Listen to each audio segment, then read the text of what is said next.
Hello, my name's Keith. I'm from CRAP, Criminalized Racketeering Against Patients. I had a case come across your desk last year, number 15135. I put the exact same arguments through as the Carruthers dispensary cases. My argument wasn't picked up. I suspect y'all are going to pick up Carruthers in the next week or so, and I have quite a problem with the Court of Appeals getting every medical marijuana argument with the line that medical marijuana dispensary is illegal under state law. 2008, 63% of our voters passed the voter initiative, the Medical Marijuana Act. Sir, are you addressing the item 1 on our agenda? Do I have 3 minutes to speak and do my thing and get there, or am I going to be interrupted? No, I just want to know, so far... The telephone's on, sir. That's for me, I'll call back. This is extremely rude. I would like to add that the officer out front harassed us for a minute and a half. Go ahead. Demanded our phones were turned off. Continue. Demanded inspect our phones. And now my speech is interrupted by a telephone call. May continue, sir. Is this took away from my 3 minutes? Please continue. You can have your minutes. In 2010, Bill Schuette began a crusade against the medical marijuana patients. Under Bill Schuette and Rick Snyder in Michigan, and the rest of the entire country have suffered. Citizens United, the Medical Marijuana Act, the attack on progressive families, offended and hurt the whole country. Present-day patient status in Michigan, 0 defense in court, 10,000 families every year burn for the Medical Marijuana Act. The last three winners of the Supreme Court, Tuttle, HARTWICK, and Missouri, I'm sure you know their stories. Tuttle got a year in prison. Miss Missouri got 3 felonies of divorce and a bankruptcy. And Richard HARTWICK got sentenced to 2 to 15 years in prison. Now he went back. You can picture a guy getting sentenced to that kind of time, being all shook up, worried. He gets back. They slide a sheet under his door, his sentence. The frequent flyers at Oakland County tell him 2 to 15 years at sentencing, then slide a sheet under the door that says 2 to 40 years, without even so much as telling the guy. That kind of stuff's criminal. On every level, us patients have not received one beneficial ruling, one beneficial policy, one beneficial program whatsoever. I wanted my case to win, but now I'm glad it didn't, because I see what's happening to all these winners around here. Now, for a decade, the appeals courts have entered into a criminal conspiracy with the Attorney General. Bill Schuette's been pulled up out of the appeals courts to just sabotage and destroy everything humanly possible and manipulate the process and the checks and balances. And I say y'all are allowing him to do so. Now, he used one silly little dispensary opinion, the McQueen decision, to criminalize 250,000 people's actions. No defense whatsoever. You stand on that for 3, 4, 5 years, attack the community. They do it again under HARTWICK Section 8.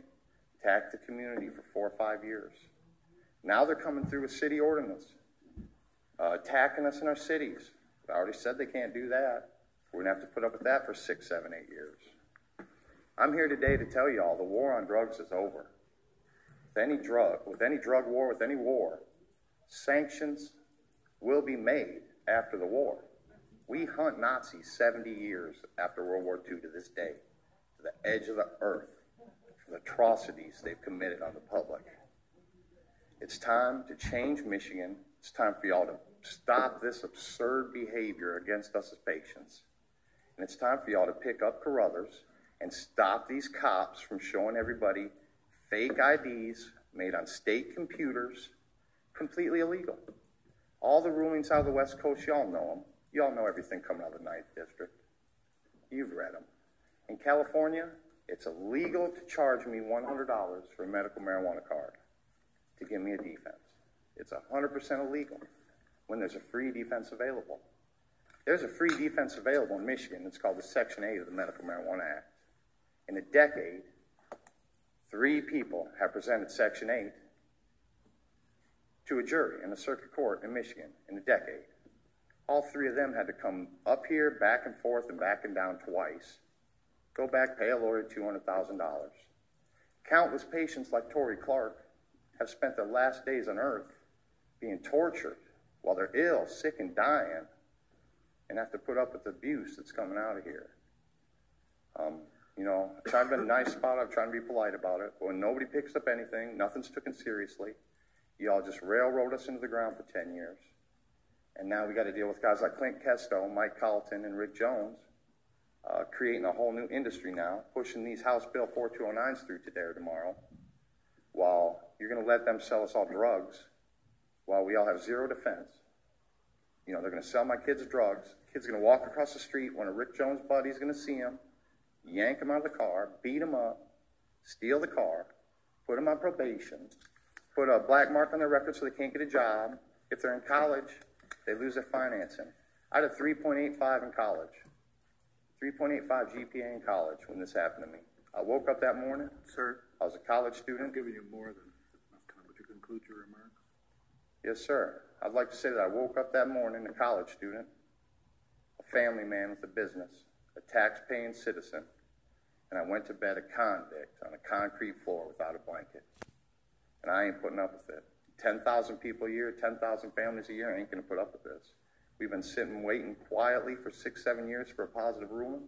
We haven't gotten it, and it's time for y'all to come correct. Thank you. Criminalize racketeering against patients today. Would y'all have any questions I could educate you on? Thank you very much. Anyone? Ms. Larson? Thank you very much, sir. Keith Olson. I'm sorry, Stephen Scully. No. Again? No. Forgot to check your name. Hello. I am deeply honored to be here in front of you. I did not expect to be here. I thought I would be speaking to some representatives.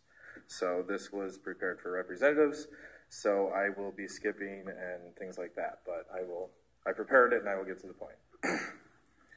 And yes, this is about medical marijuana. This is about people in jail while others are allowed to sell marijuana. There's 70 dispensaries in Lansing right now. You all know that. A man in charge of U.S. drug policy for 32 years once stood on the stand in federal court and stated he took 2 puffs of marijuana and turned into a bat.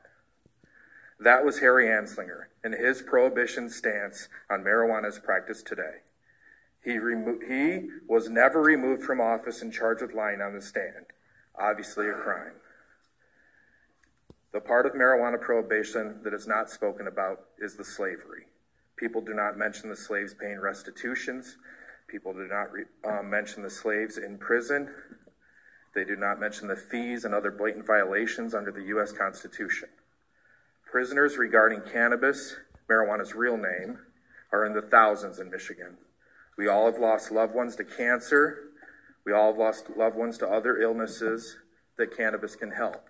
Some of us have lost loved ones to prison and the other part of the cannabis war. Dispensaries are needed. Cannabis oils and medibles are needed. The things that they are doing in our buildings over there right now are not needed.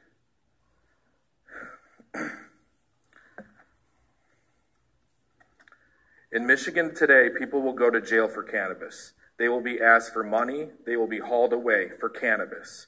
I passed 9 dispensaries today on a 10-mile journey into Lansing. Lansing is a safe zone. A group of individuals, including its mayor, champion for what the people voted for 8 years ago, but has been since destroyed with policy. I am literally a refugee in my own state. My life in limbo, my crime, owning a dispensary, not in a safe zone. We did pass an ordinance. I did pay taxes. I was registered with the city and the state. Still raided. So now I live hundreds of miles from my real home in beautiful northern Michigan. It's insane to think this is real, facing 8 years while hundreds do the same. 8 years of complacency has done this to me and thousands more. The only aspects of the MMMP that work have been implemented without the manipulation of Lansing. The people asked for it and voted for it. The people implemented dispensaries because Lansing was not going to, and they work and they help. Please conclude your remarks, sir. This is not a democracy. It does not represent us. Monopolizing cannabis, putting people in prison is not what America is about. Sic semper tyrannis. Thank you, sir.